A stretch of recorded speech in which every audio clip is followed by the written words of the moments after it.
Quem é Jesus? Eu te pergunto, será que ele realmente era Deus? Será que ele era só um homem comum, um revolucionário, um idealista? Fique comigo nesta aula, você vai aprender hoje quem de fato é Jesus e o que a Bíblia nos ensina a respeito dele.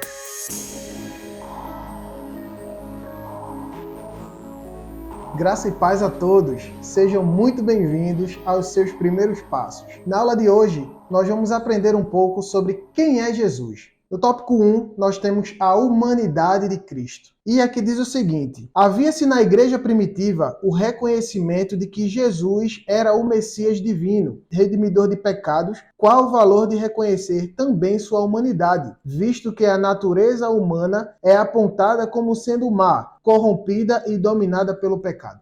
Então, naquele tempo, numa cultura greco-romana, havia-se uma crença chamada de gnosticismo. Essa crença agnóstica, ela dizia que a natureza carnal, a carne, ela era má e que por isso Jesus ele não poderia vir em carne, porque a carne era má. E a gente aprende, quando a gente lê lá em João, no capítulo 1, versículo 14, veja o que diz a palavra do Senhor. E o Verbo se fez carne e habitou entre nós, cheio de graça e de verdade. E vimos a sua glória, glória como do unigênito do Pai.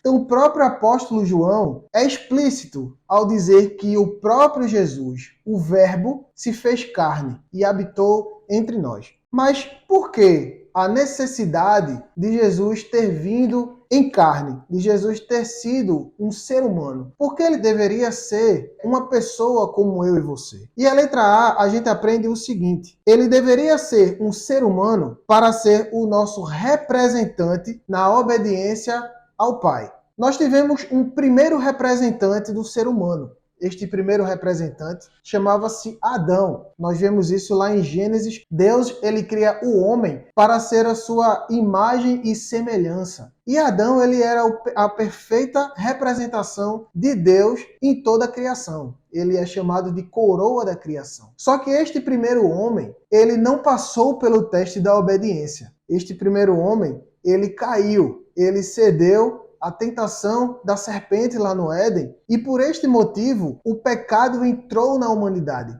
através deste homem. No entanto, para que houvesse uma remissão do ser humano, para que esse ser humano ele pudesse ser resgatado, era necessário que um outro homem perfeito pudesse ser um novo representante da humanidade e redimir esses pecados e religar. E aí está a palavra religião. Religar o homem a Deus novamente. E este segundo Adão, ele é Jesus Cristo. Por este motivo, Jesus tinha que ser um ser humano. O segundo ponto que a gente aprende é que ele deveria ser um ser humano para oferecer um sacrifício de substituição pelos nossos pecados. Se Jesus não fosse homem, não poderia ter morrido em nosso lugar, pois somente alguém que fosse plenamente homem poderia pagar a pena pelos pecados dos homens. Então não poderia ser um anjo, não poderia ser um espírito, não poderia ser qualquer outra criatura. Tinha que ser um ser humano para poder pagar os pecados cometidos pelo ser humano. A gente vê isso lá em Hebreus, capítulo 2, versículos 14 ao 17. Veja o que é que diz a palavra do Senhor. Visto, pois, que os filhos têm participação comum de carne e sangue, destes também ele igualmente participou, para que, por sua morte, destruísse aquele que tem o poder da morte, a saber, o diabo, e livre-se todos que, pelo pavor da morte, estavam sujeitos à escravidão por toda a vida. Pois ele, evidentemente, não socorre anjos, mas socorre a descendência de Abraão. Por isso mesmo, convinha que, em todas as coisas, se tornasse semelhante aos irmãos, para ser misericordioso e fiel sumo sacerdote nas coisas referentes a Deus e para fazer propiciação pelos pecados do povo. Então veja que Jesus ele não veio socorrer anjos. Jesus ele não veio socorrer aqueles anjos que se rebelaram contra Deus. Ele veio socorrer homens. E ele tinha que ser igual aos homens, para ser participante das nossas aflições. O ponto C, ele diz o seguinte: Jesus tinha que ser um homem para ser o único mediador entre Deus e os homens. Precisávamos de alguém que nos conduzisse de volta a Deus e que representasse Deus para nós. E somente uma pessoa preencheu esse requisito: Jesus. Só existe um mediador, só existe uma pessoa que pode fazer a ponte entre o ser humano e Deus. Esta pessoa é Jesus Cristo. Apenas ele, que em sua natureza hipostática, ou seja, a natureza divina e humana em apenas uma pessoa, apenas ele poderia fazer esta ponte entre o humano e o divino. Veja o que é que diz 1 Timóteo, capítulo 2, versículo 5. Porquanto há um só Deus e um só mediador entre Deus e os homens, Cristo Jesus, homem. Então, essa epístola a Timóteo, ela é bem clara para nós, quando diz que existe apenas um mediador. Não existem outros santos, não existem outras pessoas que possam fazer esta ligação, esta ponte entre nós e Deus. Só existe um, que é Jesus. Ele diz em sua palavra: eu sou o caminho, eu sou a verdade, eu sou a vida. Então, para se chegar ao Pai, só existe um caminho. E este caminho chama-se Jesus. O ponto D, ele vai falar o seguinte: Jesus ele precisava ser humano para compadecer-se de nós, como nosso sumo sacerdote. Era necessário alguém plenamente homem e plenamente Deus para cumprir esse papel de reconciliação entre Deus e o homem. Então, era necessário que Cristo fosse plenamente homem para que ele pudesse se compadecer de nós. No Antigo Testamento, nós tínhamos os sumos sacerdotes. E qual era o papel dos sumos sacerdotes? Eles serviam para justamente levar a Deus as aflições do povo. O sumo sacerdote servia para representar o povo diante de Deus, com os sacrifícios, com as ofertas. Então, Cristo, ele deveria ser um ser humano para ser um sumo sacerdote perfeito. Quando lemos lá em Hebreus, capítulo 2, versículo 18, o escritor aos Hebreus vai nos dizer o seguinte: pois, naquilo que ele mesmo sofreu, tendo sido tentado, é poderoso para socorrer os que são tentados. Veja que palavra forte, né? Jesus, ele foi tentado em tudo. A Bíblia diz que ele foi tentado em todas as coisas. Nós lemos lá que Jesus passou 40 dias no deserto e ele foi levado pelo Espírito Santo ao deserto para ser tentado. E ele foi tentado em tudo, nas maiores ambições que um ser humano pode ter: poder, riqueza, fama, mas ele não sucumbiu às tentações. E por ele suportar as tentações, Jesus tem credibilidade, Jesus tem autoridade suficiente para nos socorrer em nossas tentações. Então lembre-se, você nunca está sozinho nas suas tentações. Por mais difícil que seja, Jesus, ele passou por tentações e ele é a pessoa ideal para sustentar você nas suas tentações e aflições da sua vida. E temos provas bíblicas de que Jesus ele era humano. Que provas são essas? Ponto A gente vê que Jesus, sendo plenamente humano, ele tinha um corpo. Uma das heresias que surgiram na igreja primitiva para ir de encontro a esse ensinamento de que Jesus era ser humano, de que Jesus veio em carne, era o docetismo. O docetismo ele negava que Jesus ele era carne, ele era homem, e dizia que Jesus ele era um espírito que tinha aparência humana. E não é assim. A Bíblia nos ensina que Jesus, ele veio 100% em carne. Ele é concebido pela Virgem Maria, por obra do Espírito Santo. A gente vê isso lá em Mateus, capítulo 1, versículo 18 ao 20, entre outros textos. Isso tomou possível que ele fosse um homem sem pecado. E por que Jesus ele era um homem sem pecado? Porque não há a participação de José na concepção de Jesus. Jesus ele foi concebido pela obra plenamente do Espírito Santo. Então, se Jesus viesse de uma forma natural, se Jesus fosse concebido de uma forma natural, através de uma relação entre homem e mulher, Jesus apenas estaria recebendo o pecado que foi trazido de Adão. Mas Jesus foi concebido de uma forma milagrosa. O Espírito Santo, ele veio sobre Maria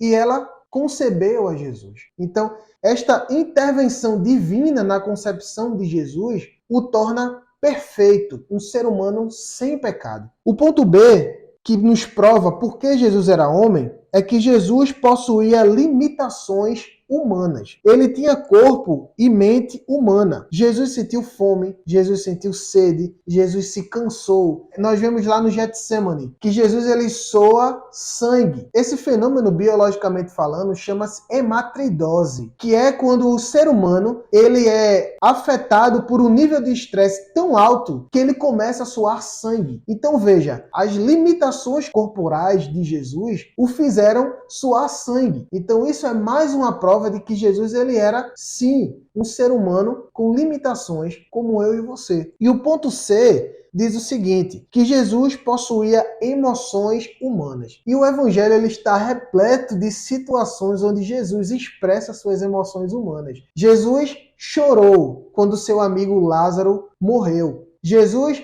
ele se compadeceu da mulher que estava com fluxo de sangue. Jesus diversas vezes se compadeceu da multidão que o seguia e quando o alimento acabou, ele multiplicou o alimento, porque ele não queria dispensar a multidão com fome. Então veja que essas emoções humanas de amor, de tristeza, de compaixão pelo próximo estavam presentes plenamente em Jesus. O que nos prova que Jesus ele era 100% humano, que ele tinha 100% emoções e atitudes humanas, muito embora ele fosse um homem sem pecados. E o ponto 2, nós vamos tratar a respeito da divindade de Jesus. E a lição nos diz o seguinte: negar a plena divindade de Jesus Cristo é deixar de reconhecer a doutrina que se constitui na espinha dorsal do cristianismo. A igreja primitiva repudiou qualquer tendência que houvesse de menosprezo à plena divindade do Senhor. Lá em João capítulo 5, no versículos 26, diz o seguinte: porque assim como o Pai tem vida em si mesmo, também concedeu ao Filho ter vida em si mesmo. Então veja,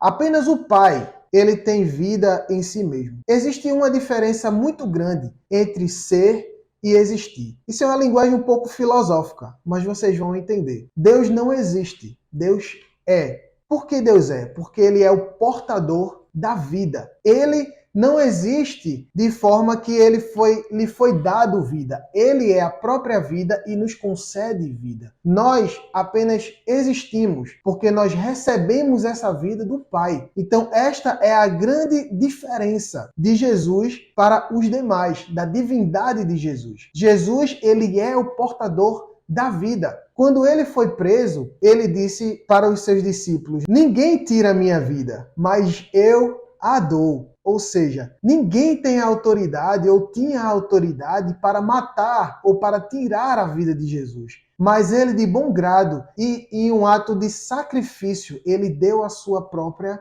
vida por amor a nós. Então essa é uma das características de por que Jesus ele é plenamente divino. E a necessidade de divindade de Jesus, ela é essencial. Nós vimos que foi importantíssimo, era essencial que Jesus fosse humano. Mas agora nós vamos entender o porquê é essencial Jesus Cristo também ser divino. E o primeiro ponto do porquê é essencial dele ser divino é que somente o Deus Todo-Poderoso, sendo justo e santo, poderia pagar a pena dos pecados da humanidade. Veja, o pecado que o ser humano cometeu, ele cometeu contra um Deus eterno. Então, o pecado do homem, ele reverbera em uma esfera eterna. O homem estava eternamente em dívida com Deus, em pecado com Deus. Um ser humano normal, mortal e limitado, ele jamais poderia pagar esta dívida eterna com Deus. Era necessário que Jesus Cristo fosse 100%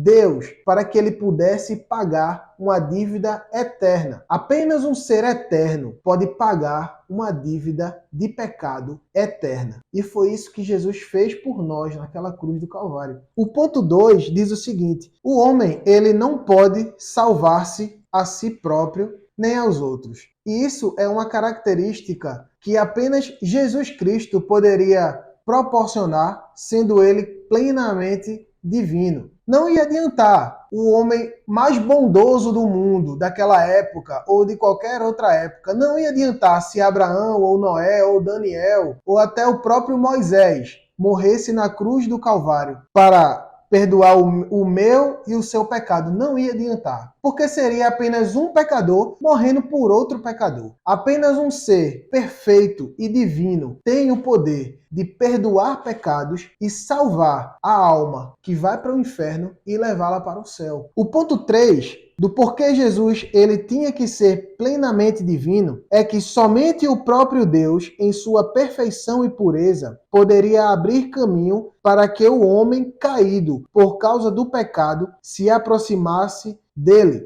A gente vê isso em 1 Timóteo 2:5. Diz o seguinte: porque há um só Deus e um só mediador entre Deus e os homens, Cristo Jesus, homem. Então era necessário que Cristo fosse não apenas homem para representar os seres humanos diante de Deus, mas também Deus, para que pela sua grande misericórdia e poder ele pudesse perdoar pecados. Apenas Deus pode perdoar pecados. Cristo perdoou muitos pecados aqui na terra. Então, isso é mais uma prova, isso é mais uma evidência de por que Jesus Cristo, ele era, sim, 100% Deus. E o ponto 4 é que o Senhor é santo e não tolera o pecado. Portanto, somente Deus poderia satisfazer sua própria justiça em relação à punição do pecado. Romanos capítulo 3, versículos 21 ao 26, diz o seguinte: mas agora, sem lei, se manifestou a justiça de Deus, testemunhada pela lei e pelos profetas. Justiça de Deus, mediante a fé em Jesus Cristo, para todos e sobre todos os que creem, porque não há distinção, pois todos pecaram e carecem da glória de Deus, sendo justificados gratuitamente por sua graça, mediante a redenção que há em Cristo Jesus, a quem Deus propôs no seu sangue como propiciação, mediante a fé, para manifestar a sua justiça, por ter Deus, na sua tolerância, deixado impune os pecados anteriormente cometidos, tendo em vista a manifestação da sua justiça no tempo presente, para ele mesmo ser justo e o justificador daquele que tem fé em Deus. Então, apenas Cristo poderia satisfazer a justiça do Pai. Veja, nenhum perdão é de graça. Deus nos perdoou dos nossos pecados, mas o seu perdão não foi de graça. Deus, ele é amor. Mas, de igual modo, assim como todos os seus atributos, ele também é justiça. Não existe nenhum atributo em Deus que seja maior que o outro. Assim como Deus ele é amor, ele também é justiça. A justiça de Deus deveria ser satisfeita. Os pecados que nós cometemos contra ele deveriam ser pagos. Mas como um ser humano normal poderia pagar esta dívida de justiça e de pecado de muito tempo? Apenas Deus poderia satisfazer essa justiça de perdão de pecados. Ele mesmo deu o seu Filho perfeito, santo, poderoso e igualmente Deus com ele, para que ele pudesse pagar os nossos pecados e assim satisfazer a nossa dívida. Quando ele estava lá naquela cruz, ele disse um termo em grego, tetelestai. Tetelestai significa está pago, está quitado, está completamente sanada qualquer dívida que você tenha. E foi isso que Jesus Cristo fez naquela cruz por mim e por você. Ele quitou, ele sanou, ele aniquilou e rasgou o papel de dívida, de pecado que havia sobre mim e sobre a sua vida. Comprovações bíblicas de que Jesus, ele era Deus. Então a primeira comprovação, a primeira prova bíblica de que Jesus ele era plenamente Deus é de que Jesus ele é chamado de Deus. Exatamente. Lá em João, capítulo 1, versículo 1, é o texto áureo da divindade de Jesus. João 1:1, ele vai dizer o seguinte: no princípio era o Verbo, e o Verbo estava com Deus, e o Verbo era Deus. Para os gregos, o verbo era apenas uma ideia, era a razão primordial que deu origem a todas as coisas que existem. João, ele estava falando diretamente para os gregos com esse versículo. E é como se João estivesse dizendo para os gregos: vocês têm um verbo na filosofia de vocês, na crença de vocês. Pois eu vou lhes dizer quem é este verbo. Este verbo é Jesus. Este verbo, ele se fez carne. E este verbo habitou entre nós. Este verbo era Deus. E não apenas era Deus, ele também estava com Deus. E aqui nós vemos o mistério grandioso da Trindade. Jesus não apenas era Deus, como ele também estava ao lado do Pai sendo Deus. Jesus, ele é plenamente homem e plenamente Deus. Não são três deuses, são apenas um Deus. Três pessoas com a mesma essência divina. Esta é uma doutrina fundamental do cristianismo, a doutrina da Trindade. Entender que Jesus não foi uma criatura, não foi um homem que foi adotado como um filho de Deus, ou não foi um espírito evoluído, não. Jesus, ele é Deus. Jesus é o Verbo encarnado. A palavra de Deus diz que através dele todas as coisas foram criadas. Então, Jesus é Deus. E o ponto B, ele vai nos dá uma outra prova de que Cristo ele é chamado de Senhor. E esta palavra no grego, Senhor, é Kyrios. É um termo usado para um governante muito elevado. Jesus ele é chamado de Senhor. Os judeus usavam o termo Senhor para referir-se a Deus. No Novo Testamento, os escritores afirmam que Cristo é Senhor. Vamos ver apenas um versículo que está em Lucas, capítulo 20, versículo 42. Visto como o próprio Davi afirma no livro dos Salmos: disse o Senhor ao meu Senhor, assenta-te à minha direita. Lucas ele adota essa expressão que está escrita lá em Salmos. Ele adota essa expressão para colocar em seu evangelho, mostrando o diálogo ali entre o Pai e o Filho. O Pai chama o próprio Filho de Senhor. Então veja, o próprio Cristo, ele é chamado de Senhor. E quando a gente vê o termo Senhor no Antigo Testamento, todo em letra maiúscula, esse termo está referindo-se ao tetragrama, que é o nome divino de Deus, YHWH. E este tetragrama também é referindo-se a Jesus. Jesus, quando fala aos fariseus, ele diz assim: antes de Abraão nascer, eu sou. E esta expressão foi usada pela sarça, por Deus quando estava falando com Moisés através da sarça. Digam aos israelitas que estão lá no Egito: eu sou o que sou, este é o meu nome. Se o próprio Cristo se identificou como o eu sou, ele estava se declarando como o próprio Deus. Um apêndice muito interessante que eu gostaria de trazer aqui também é que o escritor C.S. Lewis, certa vez, ele disse o seguinte: para entendermos Jesus, só existem três possibilidades. Ou Jesus, ele era um louco, ou Jesus, ele era um mentiroso, ou Jesus, ele realmente era quem ele se dizia ser. Sabemos que Jesus não era um mentiroso, porque ele disse: eu sou o caminho, a verdade e a vida. Sabemos que Jesus não era um louco, porque um louco não faz o que Jesus fez. Jesus fez coisas extraordinárias enquanto ele esteve aqui na Terra. E o 3, ou ele realmente é quem ele se dizia ser. Jesus disse que ele era Deus. E esta é uma verdade revelada que transforma vidas. Se Jesus é verdadeiramente Deus, então adore-o, não apenas como um grande homem, ou como um grande filósofo, ou como um grande revolucionário. Adore-o como o único e verdadeiro Deus que ele é. E por último, em Jesus habita toda a plenitude da divindade. A gente vê isso lá em Colossenses 2:9, né? Pois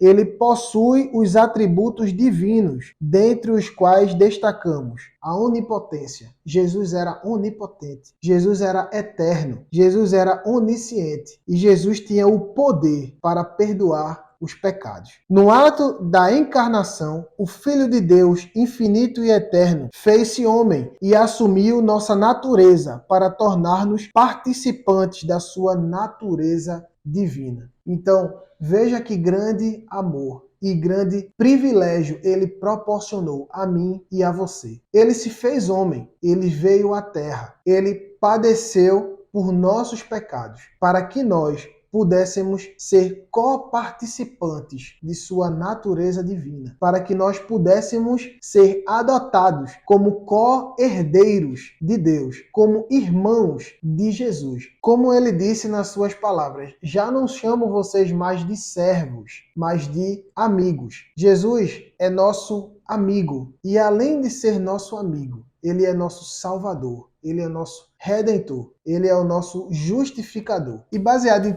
todo esse estudo maravilhoso que a gente teve, eu te pergunto, quem é Jesus para você? Deixe sua resposta aqui nos comentários.